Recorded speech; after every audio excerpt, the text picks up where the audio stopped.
तो आज की मंडे नाइट रॉ काफी ज्यादा कमाल की थी और हमेशा की तरह इस वीडियो में मैं रिव्यू करने वाला हूँ आज की मंडे नाइट रॉ को। तो वीडियो काफी इंटरेस्टिंग होने वाली है, वीडियो को एंड तक जरूर देखना। वेलकम टू रेसलिंग ब्रो, मेरा नाम है ऋषभ। जल्दी से स्टार्ट करते हैं वीडियो को।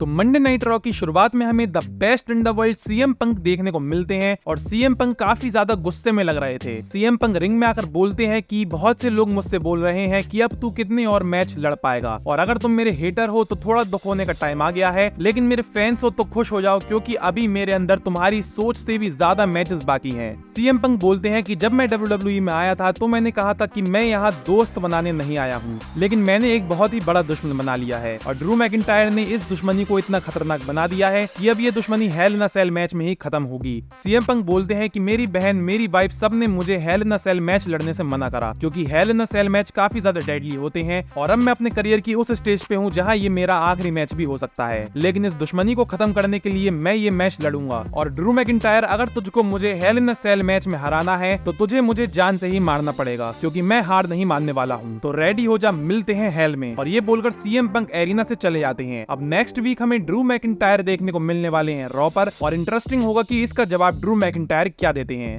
इसके बाद हमें शेमस और पीट डन के बीच एक 1-on-1 मैच देखने को मिलता है जिसमें शेमस अपनी शैली यूज करते हैं लेकिन रेफरी उनको रोक लेते हैं, जिसका फायदा उठाकर पीट डन शेमस को क्रिकेट बैट से मारकर बिग बूट लगा देते हैं और शेमस को हरा देते हैं। इसके बाद हमें एक बैक स्टेज सेगमेंट देखने को मिलता है जहाँ डेमियन प्रीस्ट और रिया रिप्ली होते हैं और जे उसो आकर डेमियन से बोलते हैं कि आज तेरा मैच है डोमिनिक के साथ और अगर किसी भी वक्त पे तुझे मेरी जरूरत पड़ी तो मैं तेरी मदद करने जरूर आऊंगा। जिसके बाद वहाँ पे जेवियर वुड आ जाते हैं और जेवियर वुड बोलते हैं कि आज फिन बैलर और जेडी मैकडोना का न्यू डे के साथ टैग टीम टाइटल्स के लिए भी मैच है और मैं चाहता हूँ कि तुम उस मैच में अपना इंटरफेरेंस मत करना क्योंकि हम वो टाइटल्स अपने दम पे ही कमाना चाहते हैं। इसके बाद हमें नेटालिया और जोई स्टार्क का एक 1-on-1 मैच देखने को मिलता है। ज्यादा कुछ तो था नहीं इस मैच में, मैच के एंड में नेटालिया इस मैच को जीत जाती हैं। इसके बाद हमें एक और बैक स्टेज सेगमेंट देखने को मिलता है जहाँ फिन बैलर और रिया रिप्ली होते हैं। फिन बैलर रिया रिप्ली से बोलते हैं कि अगर तू ये सोचती है कि जजमेंट डे मेरी वजह से टूटी है तो तू गलत सोचती है। जजमेंट डे में मैं इसलिए था क्योंकि मुझे लगता था कि हम सब एक फैमिली हैं, लेकिन तू और डेमियन बस अपने लिए ही सोचते थे, तुमने हमारे लिए कभी भी नहीं सोचा। जिस पर रिया बोलती है कि अगर ये सब सोच के तू आराम से सो पाता है तो तू अपनी फैंटेसी में ही जीता रहे। जिसके बाद जे उसो आ जाते हैं और फिन बैलर से बोलते हैं कि क्या तुझे कोई दिक्कत है, जिस पर फिन बैलर बोलते हैं कि तू हम लोगों की चीजों से दूर रहे और इंटरकॉन्टिनेंटल टाइटल पे ध्यान दे। जिसके बाद रिया रिप्ली भी बोलती है कि फिन सही बोल रहा था, तुम्हें इंटरकॉन्टिनेंटल चैंपियनशिप पे ध्यान देना चाहिए। जिसके बाद जे उसो सीधा रिंग में आ जाते हैं और बोलते हैं कि फाइनली इतनी कोशिश करने के बाद मुझे मौका मिल गया है और अब मैं गोल्ड जीतने वाला हूँ। तभी ब्रॉन ब्रेकर भी आ जाते हैं और ब्रॉन ब्रेकर बोलते हैं कि तू 14 साल से WWE में है और तू कुछ नहीं कर पाया, लेकिन मैं 6 महीनों के अंदर ही इंटरकॉन्टिनेंटल चैंपियन बन गया हूँ। जे तू ब्लड लाइन के बिना कुछ भी नहीं है, ये बात मान ले। जिस पर जे बोलते हैं कि मैं 14 साल से इस बिजनेस में हूँ और जब तू अपने डायपर चेंज करता था तब मैं यहाँ फाइट कर रहा था और तू मेरी टेंशन बदले अपनी टेंशन ले, कहीं तेरी इंटरकॉन्टिनेंटल टाइटल रेंज इतनी छोटी ना हो जितना तेरा NFL का करियर था। और ये बात ब्रॉन ब्रेकर को काफी ज्यादा टीज कर जाती है और ब्रॉन ब्रेकर जे उसो को एक पंच लगा देते हैं और जैसे ही ब्रॉन ब्रेकर जे उसो को स्पेयर लगाने वाले होते हैं, उल्टा जे उसो ही ब्रॉन ब्रेकर के स्पेयर लगा देते हैं। इसके बाद हमें न्यू डे और जजमेंट डे के बीच टैग टीम टाइटल्स के लिए मैच देखने को मिलता है जिसमें जजमेंट डे इंटरफेयर करती है और न्यू डे को बचाने के लिए LWO आ जाता है और रिंग साइड पे काफी हंगामा हो जाता है क्योंकि LWO और जजमेंट डे लड़ रहे थे रिंग साइड पर और कॉफी किंगस्टन भी रिंग साइड पे आ जाते हैं। रेफरी का भी ध्यान रिंग साइड पे होता है और तभी रिंग में जेवियर वुड जेडी मैकडोना को पिन कर देते हैं, लेकिन रेफरी रिंग में था ही नहीं। इसका फायदा उठाते हुए फिन बैलर जेवियर वुड को एक फिनिशर लगाते हैं और पिन फॉल से अपनी चैंपियनशिप बेल्ट रिटेन कर लेते हैं। जिसके बाद जेवियर वुड कॉफी किंगस्टन से काफी नाराज होते हैं और बैक स्टेज पे हमें पता चलता है कि LWO को कॉफी ने कहा था उनकी मदद करने के लिए। ये सुनकर जेवियर काफी नाराज हो जाते हैं और कॉफी से बोलते हैं कि तूने ये सब क्यों कहा। जिस पर कॉफी बोलते हैं कि मुझे पता था कि जजमेंट डे इस मैच में जरूर इंटरफेयर करेगा और हमें एक टीम की जरूरत थी उनसे बचने के लिए, अगर बिगी होता तो हमें इस चीज की दिक्कत नहीं होती। ये सुनकर जेवियर बोलते हैं कि क्या हम दोनों काफी नहीं है चैंपियनशिप जीतने के लिए, और जेवियर वुड नाराज होकर वहां से चले जाते हैं। हैं। इसके बाद हमें बिग ब्रॉन्सन रीड और ब्रॉन स्ट्रोमन के बीच 1-on-1 मैच देखने को मिलता है, जो कि शुरू होने से पहले ही खत्म हो जाता है। मैच शुरू होने से पहले ही Braun Strowman big Bronson Reed को टर्न बगल के ऊपर फेंकते हैं और रिंग की अपर रोप ही टूट जाती है और रीड सीधा रिंग साइड पे आ जाते हैं। और जैसे ही Braun Strowman big Bronson Reed को क्लोज लाइन देने वाले होते हैं, बिग ब्रॉन्सन रीड एक फैन को उठाकर ब्रॉन स्ट्रोमन के ऊपर फेंक देते हैं। इसके बाद हमें पूरे एरिना में तबाही देखने को मिलती है, जहां bronze Strowman big Bronson Reed को लेके बैरिकेड में घुस जाते हैं। तभी वहां पे खूब सारे सिक्योरिटी गार्ड्स आ जाते हैं और बिग ब्रॉन्सन रीड को लेके फैंस के बीच में से एंट्रेंस पे पहुंच जाते हैं। लेकिन ब्रॉन स्ट्रोमन भाग के आके बिग ब्रॉन्सन रीड पे फिर अटैक कर देते हैं और ब्रॉन स्ट्रोमन पूरी तबाही मचा देते हैं बैक स्टेज पर। लेकिन big Bronson read Braun Strowman को टेबल्स के ऊपर सुनामी लगा देते हैं। लेकिन इसके थोड़ी देर बाद ही Braun Strowman big Bronson Reed को लेके एक दीवार में घुस जाते हैं और सब कुछ डिस्ट्रॉय कर देते हैं।